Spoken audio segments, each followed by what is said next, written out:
नमस्कार दोस्तों, मैं राजेश खोदरे एक बार आप सभी का MGCI के डिजिटल लर्निंग प्लेटफॉर्म पर स्वागत करता हूं। हम यहां आज PAT का प्रीवियस ईयर पेपर का सॉल्यूशन लेकर आए हैं, जो कि हमारा केमिस्ट्री सब्जेक्ट का रहेगा, जिसका हमारा ईयर है 2022 और इसकी डेट जो है 15/10/2022 के लिए है। ठीक, और ये हमारा फर्स्ट शिफ्ट का पेपर है और हमारा सब्जेक्ट है केमिस्ट्री।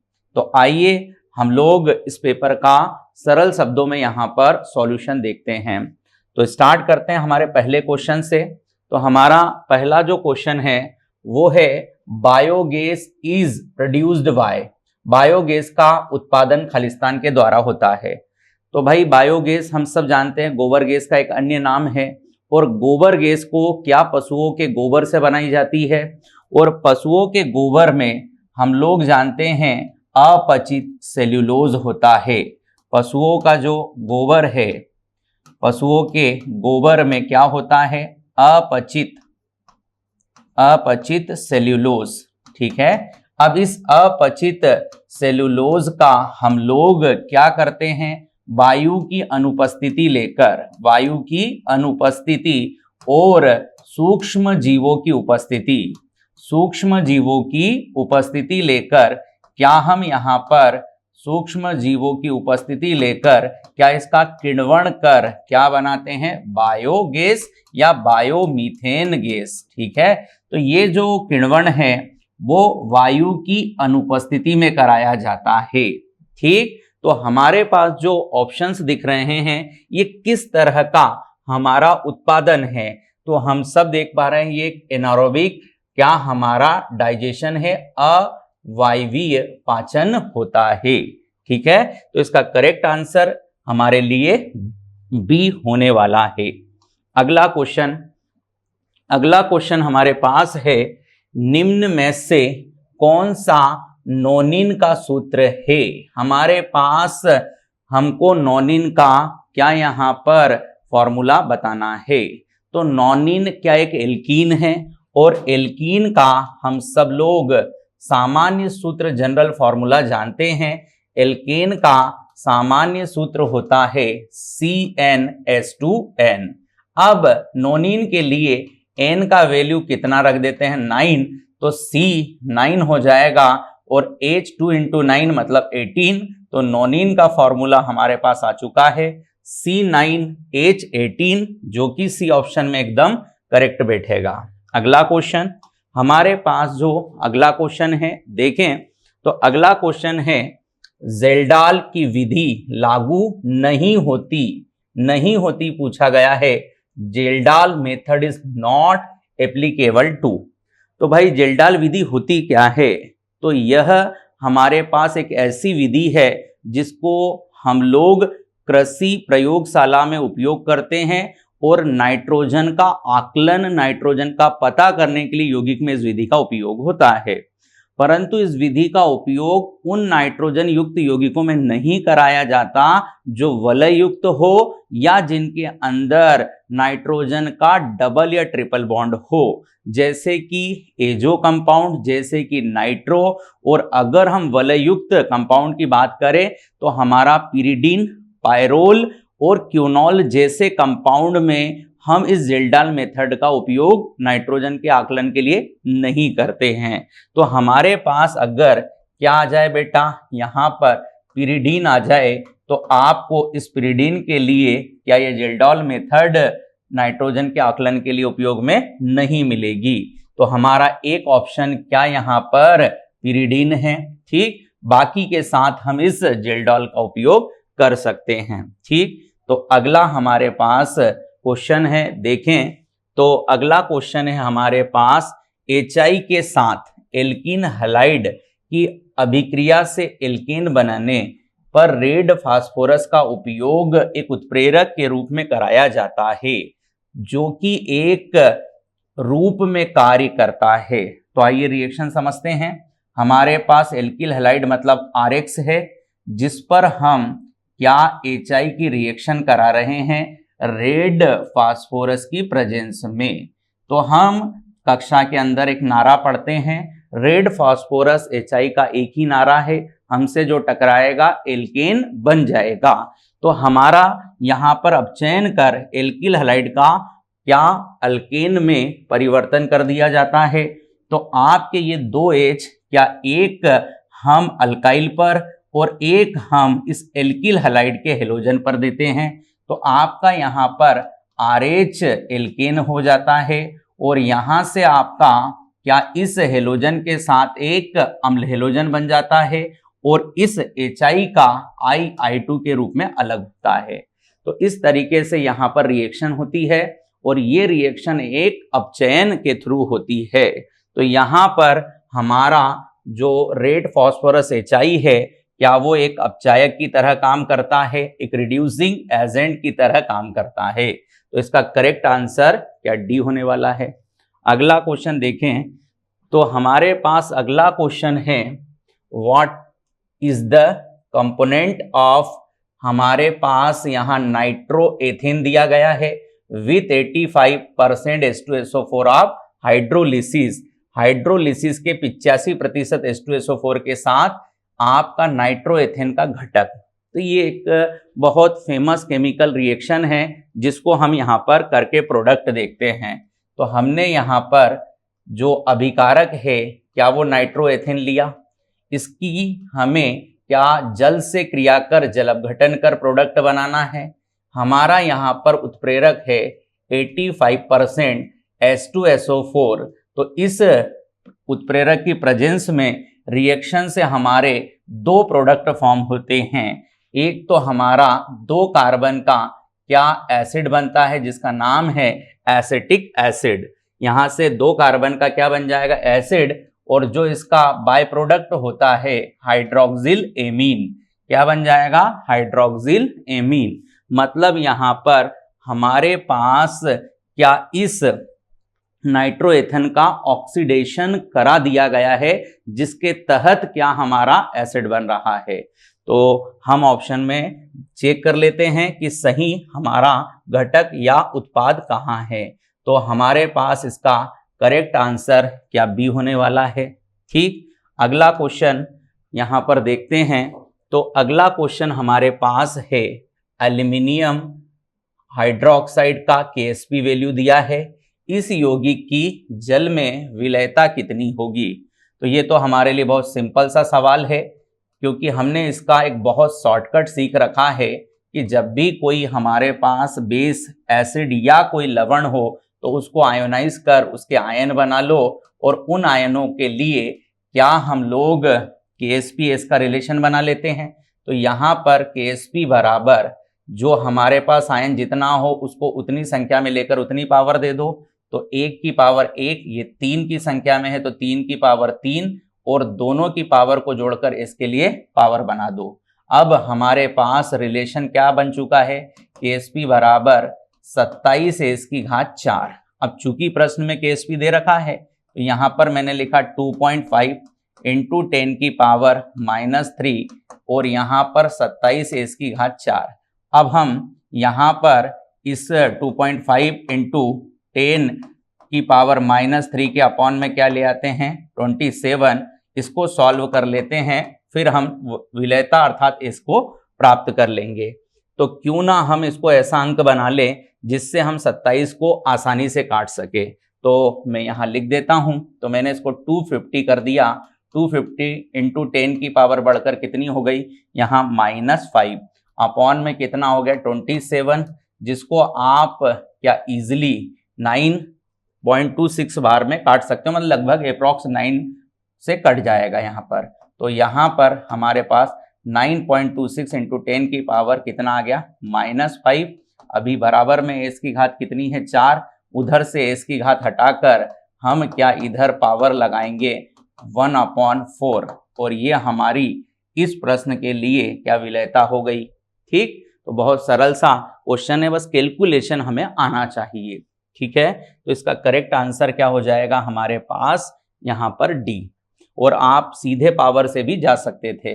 यहाँ पर अगला क्वेश्चन देखें तो अगला क्वेश्चन है, in which year Wohler synthesized urea from ammonium cyanate. तो ये सन तो हमने बहुत अच्छे से याद कर रखा है, 1828, जो कि हमारे लिए वो वर्ष है जब पहली बार किसी साइंटिस्ट के द्वारा लेबोरेटरी में सिंथेसाइज कर, संश्लेषित कर एक इनऑर्गेनिक कंपाउंड से ऑर्गेनिक कंपाउंड को डिस्कवर किया गया था। तो हम उसकी रिएक्शन भी लिख देते हैं ताकि अगली बार यहाँ से कोई और क्वेश्चन आए तो हमसे बन जाए। अमोनियम साइनेट जो कि इनऑर्गेनिक कंपाउंड है, हीट कराया था, ऑर्गेनिक कंपाउंड यूरिया बनाया था। और ये काम किस सन में किया था? 1828 में किया था। किसने किया था? तो उन साइंटिस्ट का नाम है बोहलर। ठीक है, तो यहां पर आंसर हमारा चमकने लगा है 1828। अगला देखिए हमारे पास क्वेश्चन 9 जो है, सिंपल सा एक क्वेश्चन है। एरोमेटिक हाइड्रोकार्बन को खाली स्थान के द्वारा परिभाषित किया जाता है।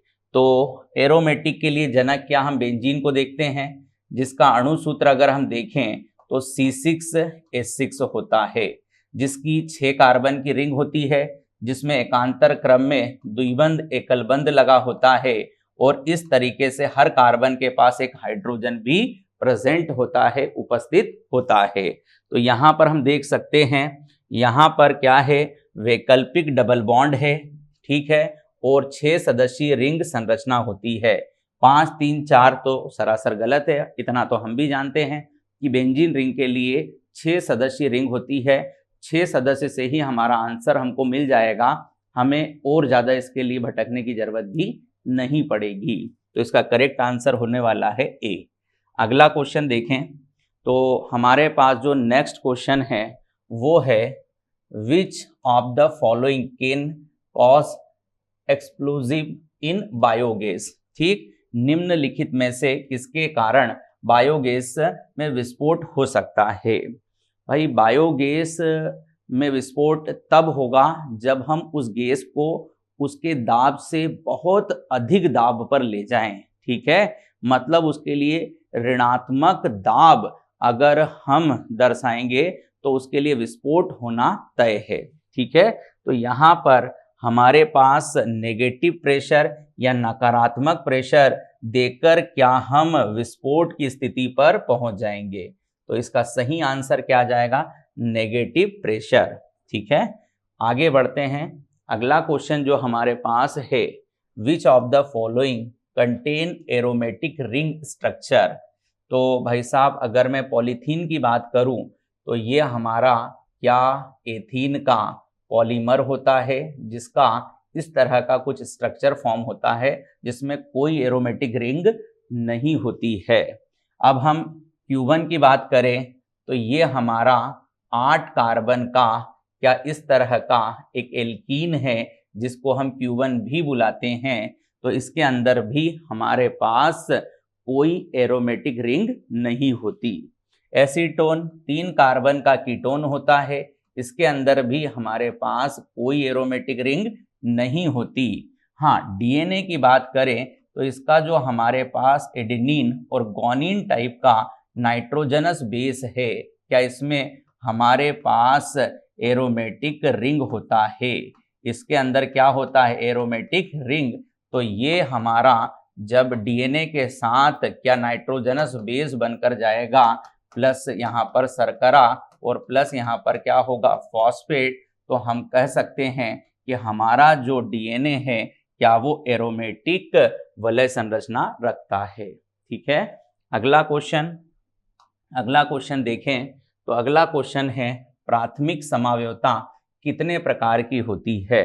तो भाई समावयवता जहां यौगिकों के अणुसूत्र समान हो, भौतिक रासायनिक गुणों में क्या हो? भिन्नता हो। अब ऐसी समावयवता को हम क्या 2 भागों में बांटते हैं, एक संरचना के आधार पर और एक त्रिविम्ब में व्यवस्था या परमाणु की व्यवस्था के आधार पर। तो हमारी जो प्राथमिक समावयवता है उसके 2 मुख्य प्रकार है, संरचनात्मक और त्रिविम्ब। तो इसका आंसर हमारे पास आ जाएगा 2। अगला क्वेश्चन देखते हैं। नेक्स्ट जो क्वेश्चन है हमारे पास वो है, निम्नलिखित में से किस कार्बनिक यौगिक का सामान्य नाम एनीसॉल है? तो हमारे पास बेंजीन रिंग पर जब मिथॉक्सी ग्रुप आ जाता है तो इसका हमारा जो कॉमन नेम है, फेमस नाम है, एनिसोल कहलाता है। ये इसका कॉमन नेम होता है। अगर आईयूपीएसी की बात करें तो इसका आईयूपीएसी नाम होता है मिथॉक्सीबेंजीन। ये इसका आईयूपीएसी नाम है। क्लियर? तो इसका करेक्ट आंसर हम सी को कहने वाले हैं। ठीक, अगला क्वेश्चन देखें। तो नेक्स्ट जो हमारे पास क्वेश्चन आता है वह है स्ट्रेट चेन एल्कीन का क्वथनांक किसके साथ बढ़ता है। स्ट्रेट चेन एल्कीन के बॉइलिंग पॉइंट किसके साथ बढ़ते हैं। स्ट्रेट चेन मतलब हमारे पास भाई साहब क्या सीधी श्रृंखला वाले एल्कीन की बात चल रही है। तो सीधी श्रृंखला वाले एल्केन के क्वथनांक के लिए आपको दो बातें देखना है। तो क्वथनांक पहले तो समानुपाती होता है मॉलिक्यूलर वेट अणुभार के। जैसे जैसे सीधी श्रृंखला के एल्कीन का अणुभार बढ़ेगा इसका क्वथनांक भी बढ़ेगा। और दूसरा होता है सतह का क्षेत्रफल। जैसे जैसे सतह का क्षेत्रफल बढ़ेगा क्वथनांक भी बढ़ेगा। तो अब हम देख लेते हैं हमारे पास ऑप्शन में क्या है। मोलर द्रव्यमान पर निर्भर नहीं करता, गलत बात। घटते हुए मोलर द्रव्यमान पर, यह भी इनकरेक्ट है। घटते हुए द्विध्रुव आघूर्ण पर, यह भी गलत है। बढ़ते हुए मोलर द्रव्यमान पर, क्या हमारा डी इसके लिए करेक्ट होगा जैसा हमने रिलेशन लिखा है उसके अनुसार। अगला क्वेश्चन हमारे पास, ये जो क्वेश्चन है ये एक बहुत अच्छे लेवल का क्वेश्चन है और ये हमारा क्या केमिकल इक्विलिब्रियम से आया है। तो अब हम इसको अच्छे से यहाँ से समझें। तो हमारे पास यहाँ पर क्या कुछ रिएक्शंस दी गई है। इन रिएक्शन के बेस्ड पर हमको एक मास्टर रिएक्शन के लिए रिलेशन निकालना है। ठीक है, तो इस मास्टर रिएक्शन के लिए हम जो है रिलेशन कैसे निकाले, तो चेक करें। हमारे पास यहाँ इसका रिएक्टेंट अभिकारक H2S मिलना चाहिए और यहाँ पर प्रोडक्ट में 2H+ और H2-। तो इनको कैसे रखें, इनको ऐड कर लाएं, इनको सब्सट्रैक्ट करके लाएं, किस तरीके से इन दोनों रिएक्शन को अरेंज करें कि हमारी मास्टर रिएक्शन हमें मिले। तो हम देख पा रहे हैं कि अगर मैं फर्स्ट समीकरण और सेकंड समीकरण को आपस में जोड़ दूं तो हमारा थर्ड आ जाएगा। क्यों आ जाएगा? क्योंकि यहाँ पर हमेशा जो राइट साइड और लेफ्ट साइड में चीजें क्या होती है, बराबर, क्या वो जोड़ने पर कैंसल आउट हो जाती है। तो यहां से ये कैंसल आउट हो गया, तो इधर H2S बच रहा है, H+H+ जुड़कर 2H+ हो रहा है और H2- मतलब हमारे पास इस रिएक्शन के लिए जो रिएक्शन कांस्टेंट है उनको किस तरीके से अरेंज करें। तो K3 = K1 × K2, ये हमारे पास क्या इसका सही जवाब होगा, है ना। K3 = Ka1 × Ka2 से हमारा रिलेशन इनके लिए मिल जाएगा। ठीक, तो हमारा आंसर आ चुका है। इसका करेक्ट आंसर क्या है, ए। अगला क्वेश्चन देखें तो हमारे पास यहाँ पर अगला क्वेश्चन, यहाँ एक और चीज, इसके दो ऑप्शन आपको सिमिलर दिख रहे हैं। अगर हम ध्यान से देखें तो यहाँ पर जरूर कोई ऑप्शन में यहाँ पर क्या होगा, चेंज, है ना। बाकी हमारा Ka1 × Ka2 करेक्ट है। तो यहाँ पर हम बात करते हैं अगला जो हमारा क्वेश्चन है, what is the reagent that bring an electron pair to reactive site is called. Electron युग्म की क्रियाशील स्थल पर लाने वाले अभिकर्मक को क्या कहते हैं। तो भाई इलेक्ट्रॉन युग्म, तो इलेक्ट्रॉन युग्म किस अभिकर्मक के पास होता है, तो हमारे पास उसका जवाब होगा कि वो एक न्यूक्लियोफाइल होगा, एक नाभिक स्नेही है जिसके पास क्या एक इलेक्ट्रॉन युग्म है जो उस स्पीसीज को मिलता है जिसके पास इलेक्ट्रॉन घनत्व कम हो, इलेक्ट्रॉन की कमी हो। ये उस स्थान पर जाकर इस युग्म को देकर क्या उसके इलेक्ट्रॉन की कमी को पूरा करता है। तो ऐसा कौन है सर, तो वो एक नाभिक स्नेही है, न्यूक्लियोफाइल है। इसका करेक्ट हमारा आंसर हो जाएगा डी। बहुत सिंपल क्वेश्चन आपको एग्जाम ने पूछे थे। अगला क्वेश्चन देखें, हाइड्रोकार्बन का क्वथनांक निर्भर नहीं करता है पूछा है। तो हम क्या यहाँ पर हाइड्रोकार्बन के बॉइलिंग पॉइंट के लिए क्या सबसे पहले तो अणुभार देखते हैं।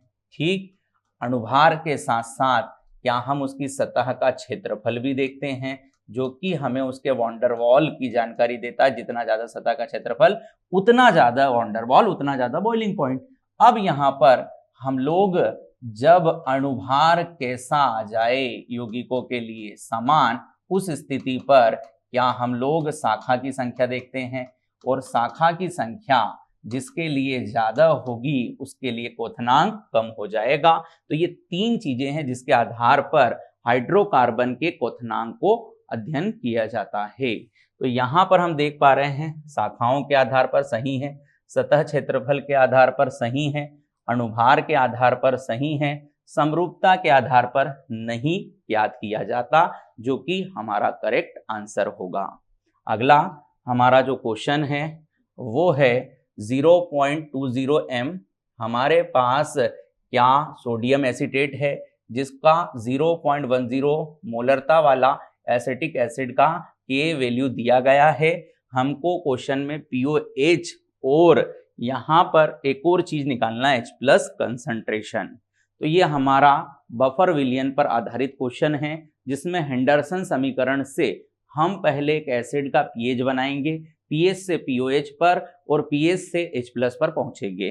तो हम यहाँ पर सबसे पहले पीएच का फॉर्मूला लगाते हैं हेंडरसन के लिए, pKa यहाँ पर हो जाएगा हमारा लॉग, यहाँ पर सॉल्ट कंसंट्रेशन आएगा और यहाँ पर एसिड का कंसंट्रेशन।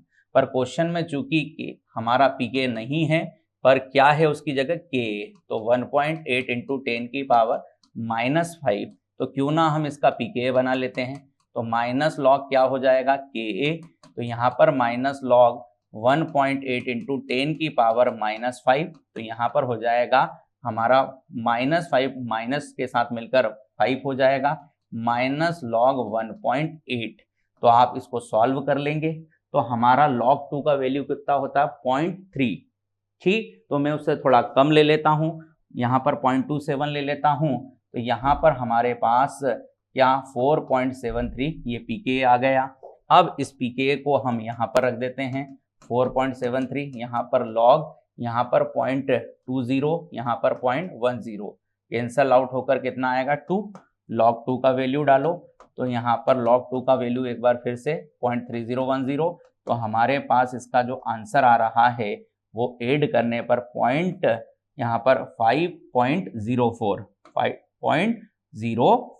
ये हो गया हमारा pH। अब हम इसको pOH के लिए 14 से माइनस करा देते हैं, तो यहाँ पर हमारा जो आंसर निकल कर आता है 8.95 समथिंग, जो हमारे ऑप्शन के अनुसार हम चल रहे हैं। वैसे यहाँ 0.96 आना था, बट हम इसको ऑप्शन के अनुसार क्या करेक्ट करके लिख रहे हैं। अब हम इस तरह से क्या पीओएच पे पहुंच गए। अब आती है बारी हमारे लिए H+ की। तो पीएच हमारे पास कितना आया था 5.04।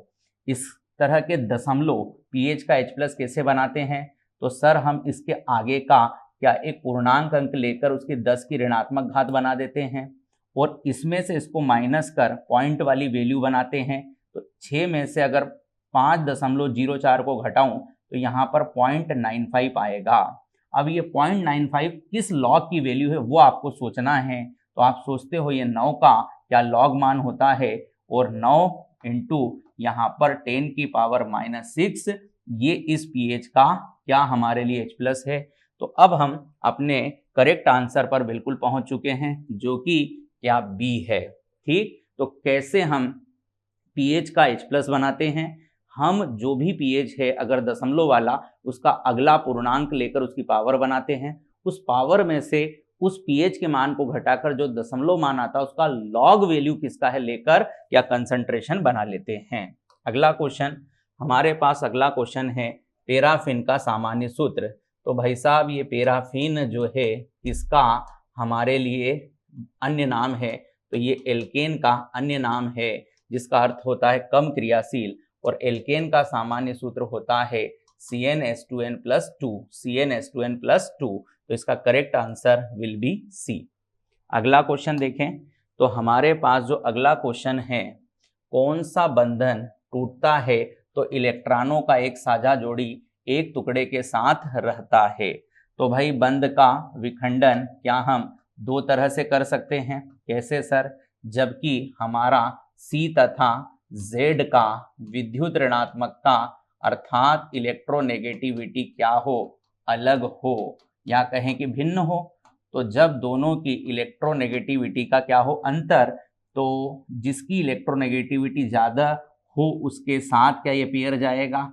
सपोज मान लेते हैं C और Z में Z की इलेक्ट्रोनेगेटिविटी क्या हो गई, ज्यादा, तो अब ब्रेकिंग जो होगी वो क्या, एक से इलेक्ट्रॉन चला जाएगा, दूसरे पर दोनों इलेक्ट्रॉन आ जाएंगे, इससे हमें क्या मिलता है, चार्ज, मतलब आयन स्पीसीज बनती है। और इस तरह के बंध विखंडन को हेटेरोलेटिक विषमास विदलन कहते हैं, जब हमारे शेयरिंग के साझेदारी के दोनों इलेक्ट्रॉन किसी एक स्पीसीज को मिले, जिससे हमारे दो आयन क्रिएट होते हैं। ठीक, अगर कार्बन अधिक विद्युत ऋणी होता तो कार्बन पर ऋण और जेड पर प्लस, यह भी हमारा विषमास विदलन हेटेरोलेटिक विदलन कहलाता। परंतु बेटा अगर ऐसा कुछ हो कि दोनों की इलेक्ट्रोनेगेटिविटी लगभग सेम हो तो दोनों ही अपना एक एक इलेक्ट्रॉन लेकर अलग होंगे, और इस स्थिति पर हमारा मुक्त मूलक बनता है, यहाँ पर चार्ज नहीं बनते। इस तरह के बंध विदलन को होमोलिटिक और समास विदलन कहते हैं, जब दोनों ही अपने इलेक्ट्रॉन लेकर अलग हो जाए। पर एक ही को दोनों इलेक्ट्रॉन चले जाएं तो विषमास, और दोनों को एक एक मिले तो समास। तो इसका सही आंसर हमारा हो जाएगा बी, ये हेटेरोलेटिक क्या हमारा फिजन है। अगला देखें, तो अगला हमारे पास एक क्वेश्चन है, which of the following statement about the organic reaction mechanism is incorrect. निम्नलिखित में से कौन सा कथन कार्बनिक अभिक्रिया के बारे में गलत है।